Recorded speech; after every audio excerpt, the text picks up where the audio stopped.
tela de ataúd. Todo comenzó cuando tenía 22 años. Estaba en la universidad, estudiando medicina. El primer semestre fue tremendamente complicado, pero gracias a Raquel, mi amiga de la infancia, que por suerte también había entrado a la misma universidad que yo, fue un gran apoyo.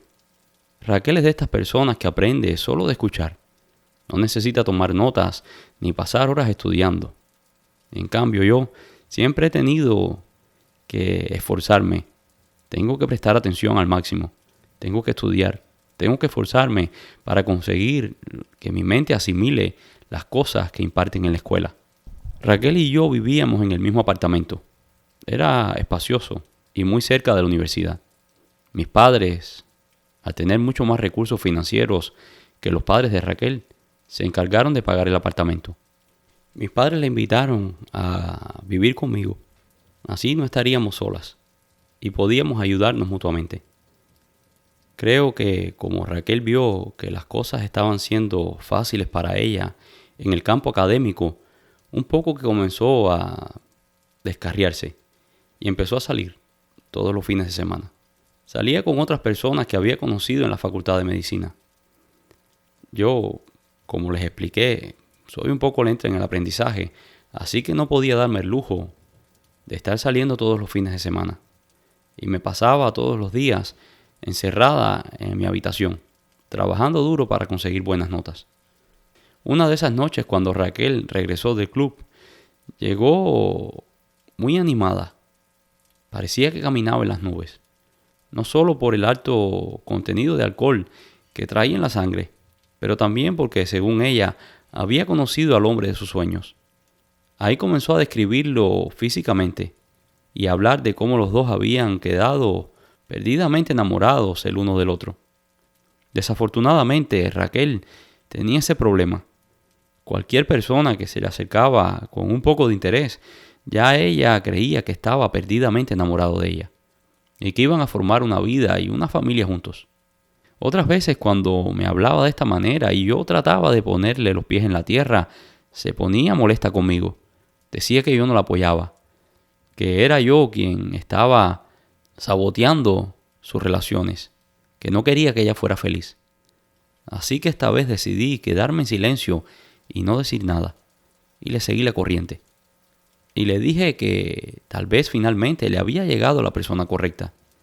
Ella dijo que seguramente aquello era una señal, pues yo siempre trataba de sabotear sus relaciones y nunca la apoyaba. Así que esta vez, si yo la estaba apoyando, incluso sin haber conocido al chico, era porque definitivamente era el correcto. Como era de esperarse, Raquel comenzó a salir con el chico. Salía casi todas las noches. La venía a recoger a la puerta de la casa. Yo, la verdad, nunca lo vi. Traté de mantenerme alejada de todo aquello. Ella insistió varias veces en presentármelo, pero yo siempre ponía una excusa. No sé por qué. Aunque no conocía al chico, algo me decía que me mantuviera alejada lo más posible de toda aquella situación, que aquello no terminaría bien. Pero pues por mucho que lo evité, finalmente tuve que conocerlo.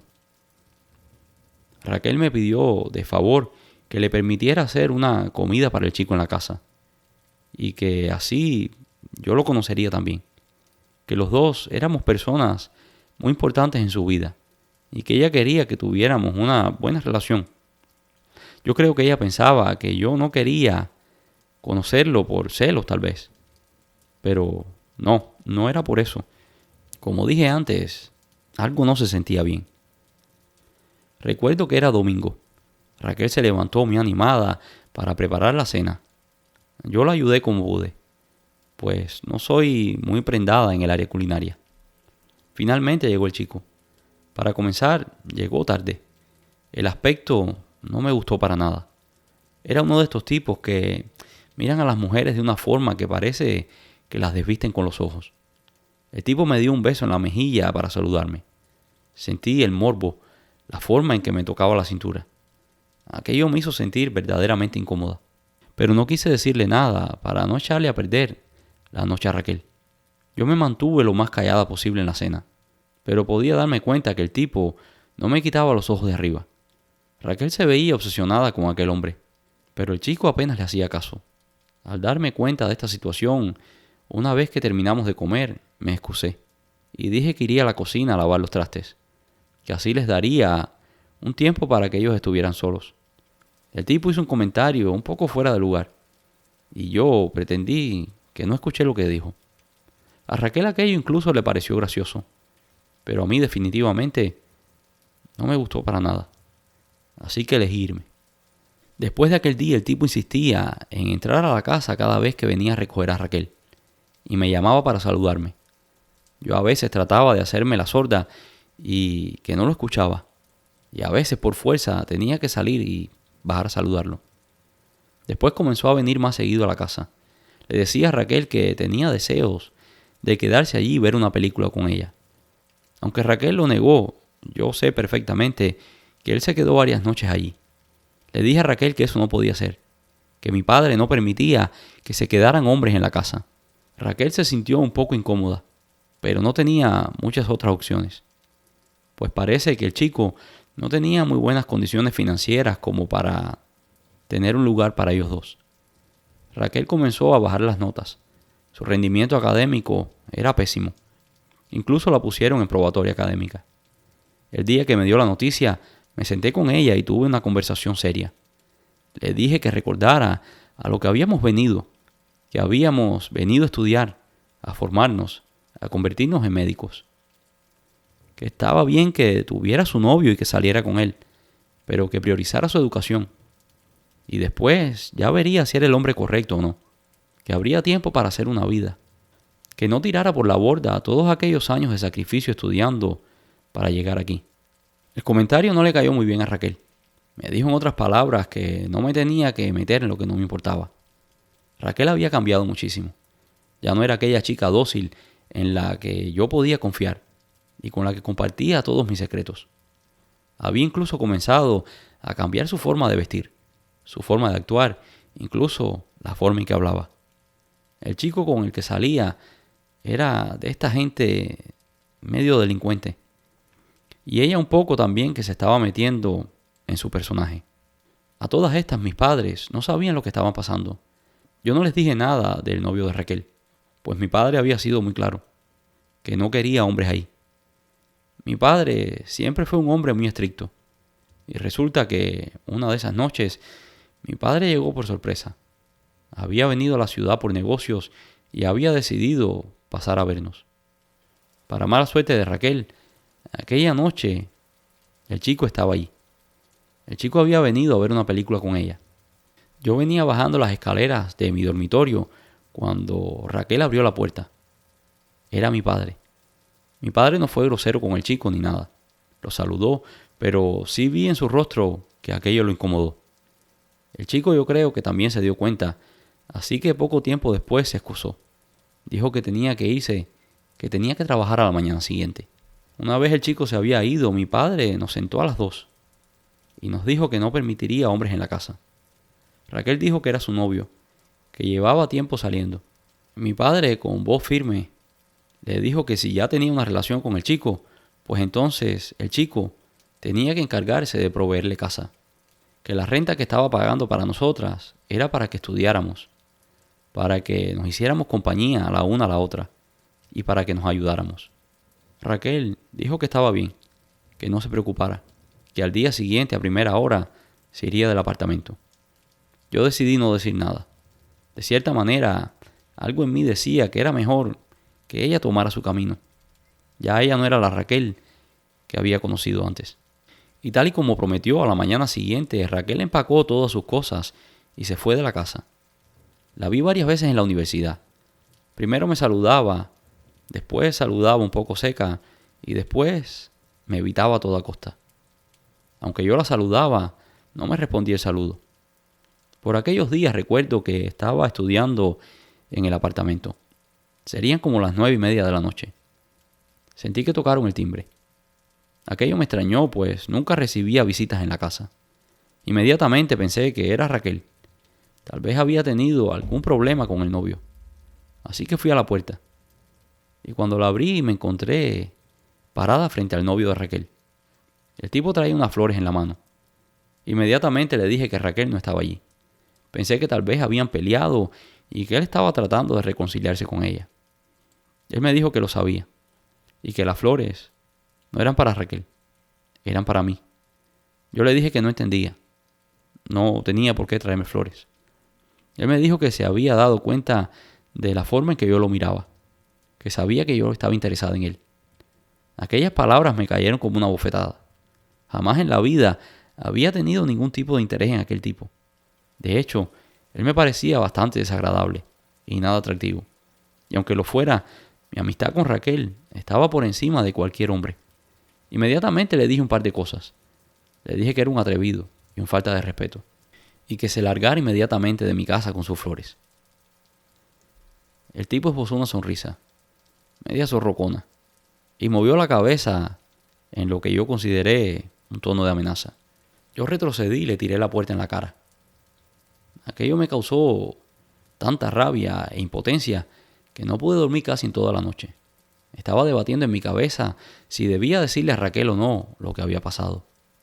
A la mañana siguiente, cuando llegué a la universidad, aquel debate acabó. Vi a Raquel venir hacia mí como una bola de furia. Pero antes de que se acercara a mí, la paré y le dije que no sabía lo que su novio le había dicho, pero le conté lo que había pasado la noche anterior. Fue como si hubiese estado hablando con la pared.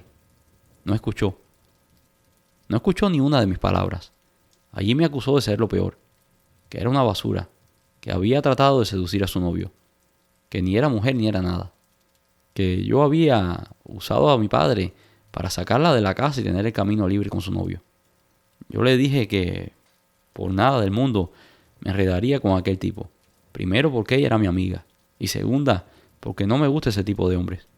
A aquello le incendió más. Me dijo que yo no era su amiga, que yo lo que era una arrastrada detrás de su novio. El caso es que uno de los profesores venía caminando y escuchó la discusión. La regañó muy fuerte. Le dijo que aquel no era un parque y que no debería comportarse así. Ella se fue y después de eso solo la vi 2 o 3 veces más. Después me enteré que la habían expulsado de la escuela. Sus notas no habían mejorado. Le pregunté a mi madre varias veces si había regresado a la ciudad, pero mi madre me dijo que no la había visto. Que había visto a la madre de Raquel en el mercado y que le había preguntado, pero que la mujer la había ignorado. Ni siquiera le respondió al saludo. Poco después, yo comencé a tener mis propios problemas. No me podía concentrar en la escuela. Nada me salía bien. Mi salud se deterioraba. Tenía serios problemas en el estómago. Todo lo que comía lo vomitaba. Había perdido muchísimo peso. Uno de mis profesores, que era en aquel tiempo uno de los mejores médicos gastroenterólogos del país, me hizo varias pruebas. Me revisó por todos lados, pero no encontraba una explicación para aquello. Incluso me remitieron a un psiquiatra, pensando que tal vez yo misma me provocaba aquellos vómitos después de comer. Sospechaban anorexia, pero no. Yo siempre fui una persona en muy buena forma física, así que nunca tuve problemas de peso. Aquellos 7 meses fueron un verdadero calvario. Los propios malestares apenas me dejaban ir a la escuela. Mis notas se vieron afectadas grandemente. Incluso me pusieron en probatoria. Si no mejoraba mis notas, el próximo semestre correría la misma suerte que corrió Raquel. La idea de ser expulsada y de perder todos aquellos años de sacrificio me aterraban. Recuerdo que una tarde estábamos en la clase de anatomía. Me vino un episodio de vómitos tan violento que casi me desmayo. 2 de las compañeras me llevaron hasta el baño. Estaba tan avergonzada que les pedí por favor que me dejaran sola. Les agradecí, pero no quería que nadie estuviera conmigo. Allí seguía vomitando. Ya la verdad no sé qué vomitaba, pues no tenía nada en el estómago. Al poco rato sentí que se abrió la puerta del baño. Estaba segura que era una de las chicas que había regresado a ver cómo seguía. Pero para mi sorpresa encontré a una señora mayor. Venía vestida con el uniforme que usaba el personal de limpieza. Pero nunca la había visto antes. Cuando la mujer me vio en aquellas condiciones, me dijo que si necesitaba ayuda, si quería que me trajera un poco de agua. Yo le dije que no. La mujer se acercó y puso su mano en mi hombro. Como si una descarga eléctrica le hubiese recorrido el cuerpo, la mujer retiró su mano de mí. Aquello me asustó y la mujer se dio cuenta. La mujer me dijo que ella tenía un don, que ella podía ver el mundo espiritual, podía sentir las energías. Primero pensé que eran locuras de la señora. La verdad, con lo mal que me sentía, no estaba para aquellas locuras. La mujer me avisó que habían hecho un daño, que me habían hecho algo muy malo, que me habían trabajado con tela de un ataúd usado. Nunca fui conocedora de estos temas y la verdad nunca me interesaron. Siempre creí que las cosas de brujería y magia eran charlatanerías, una forma que usa la gente más avispada para quitarle el dinero a las otras, sobre todo cuando están en un momento de desespero. No sé si la mujer advirtió una mueca en mi rostro, pero me advirtió que aquel no era momento para ser incrédula. La señora me fue describiendo todos los síntomas. Me dijo que estaba teniendo problemas en la escuela, que si no mejoraba los grados, me iban a sacar de allí. Por un instante incluso pensé que tal vez alguien de la facultad de psiquiatría me la había mandado. Tal vez si la señora me decía aquellas cosas, iba a reaccionar. Tal vez los profesores pensaban que aquello era psicosomático, algo de los nervios, algo que yo misma había puesto en mi cabeza. Pero la seriedad y firmeza de la voz de aquella mujer me hizo dudar. Me dijo que tenía que buscar ayuda lo antes posible, que el tiempo se me estaba acabando. Y después de esto, salió del baño. La verdad no me dio tiempo a reaccionar. Pocos minutos después me incorporé y comencé a deambular por la escuela preguntando por esta mujer. Pero nadie la había visto. Incluso fui a la oficina de los conserjes y describí a la mujer. Dije dónde había estado en el baño, pero decían que nadie se ceñía a esta descripción. Recuerdo que regresé a casa aquel día, con las palabras de aquella mujer martillándome la cabeza. No sabía qué hacer. ¿De dónde iba a sacar yo a alguien que se dedicara a aquellas cosas? Llamé a mi madre y le comenté.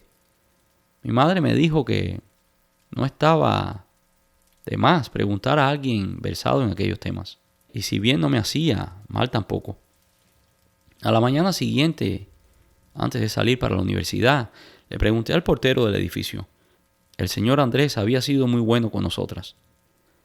Desde que nos mudamos al apartamento, el hombre siempre se ofrecía a ayudarnos en lo que necesitáramos. Así que era de las pocas personas que conocía ahí en la ciudad.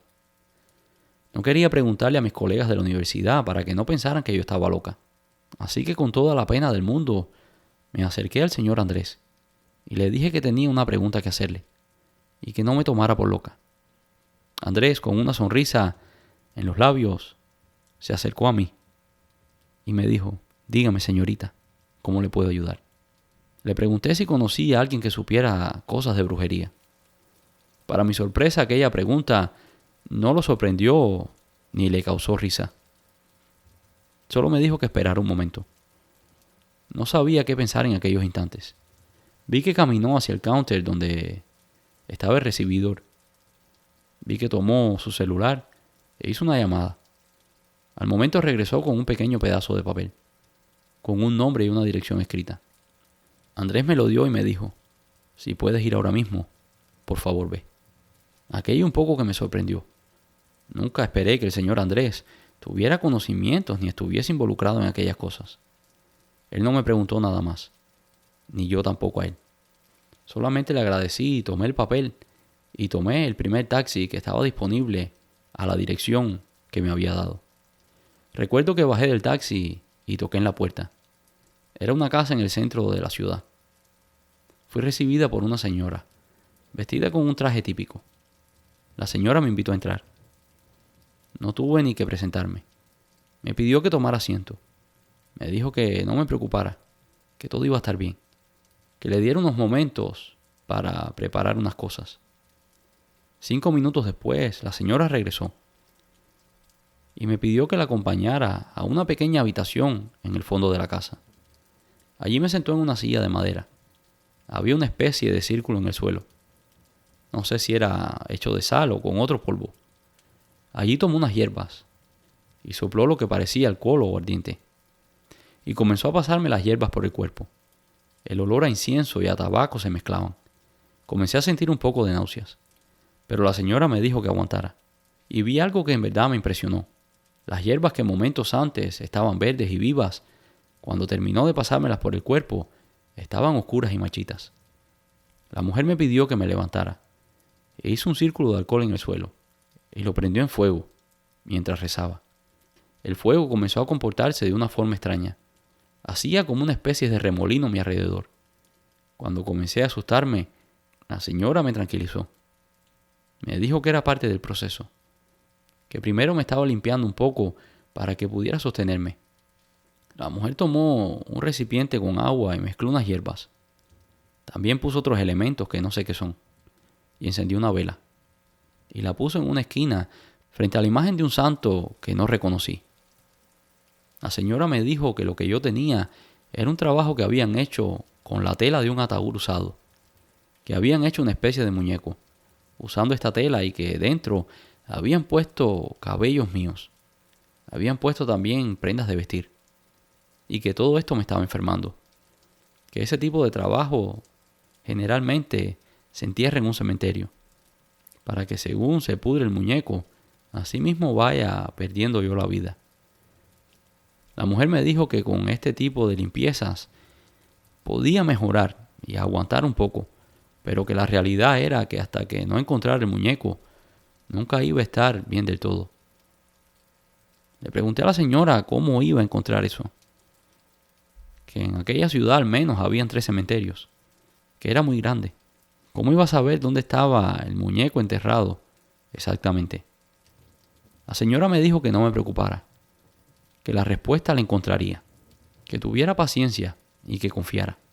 Y si no aparecía el muñeco, que le preguntara a la chica de cabellos negros que vivía conmigo y que tenía un lunar debajo del ojo derecho, que ella sabía todo. Inmediatamente supe que era Raquel. Pero más me sorprendió cómo aquella señora sabía todas estas cosas. Después me dijo que ya había hecho su parte. Me puso en un recipiente aquella agua que antes había preparado.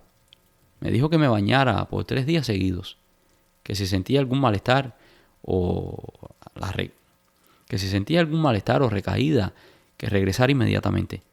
Le pregunté cuánto iba a costar todo aquello, y la mujer con una sonrisa me dijo que nada, que aquel don venía de Dios, así que ella no podía cobrar lo que no era suyo, y que hacía aquello para ayudar a los demás. Me fui a mi casa sintiéndome muchísimo mejor.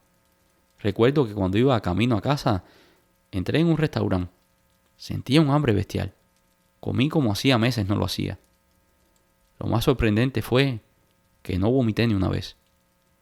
Dormí como hacía tiempo no dormía. En la mañana me desperté descansada, fresca, era otra persona. Recuerdo que tomé el desayuno y me puse a hacer unos pendientes que tenía. Cuando regresé, tuve el teléfono en la mano.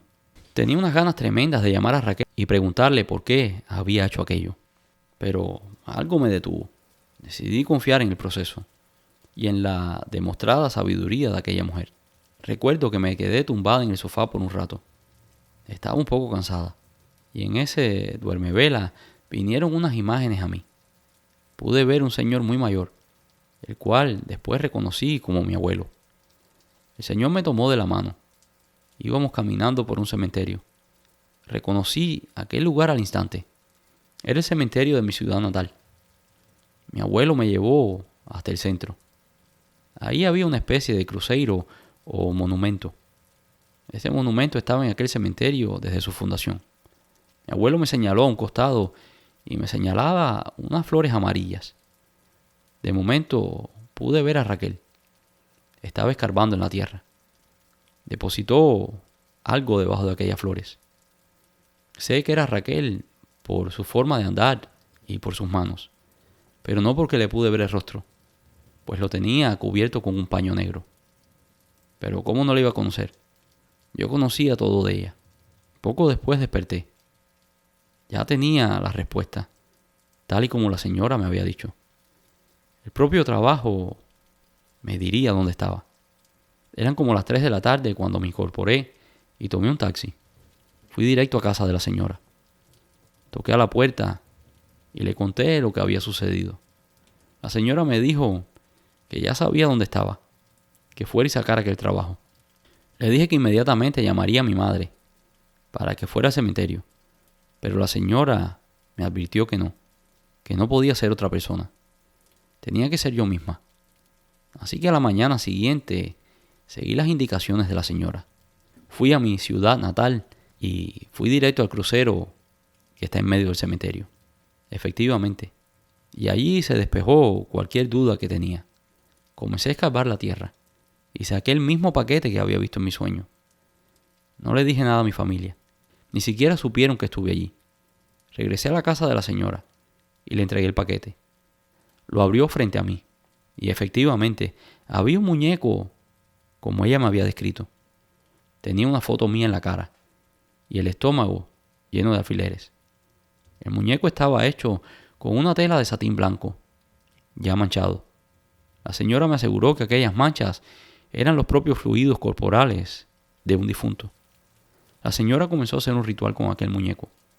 Decía que tenía que cortar el vínculo entre el muñeco y yo. En un momento de ritual, la señora me miró con seriedad y me dijo que si yo quería devolver aquel daño.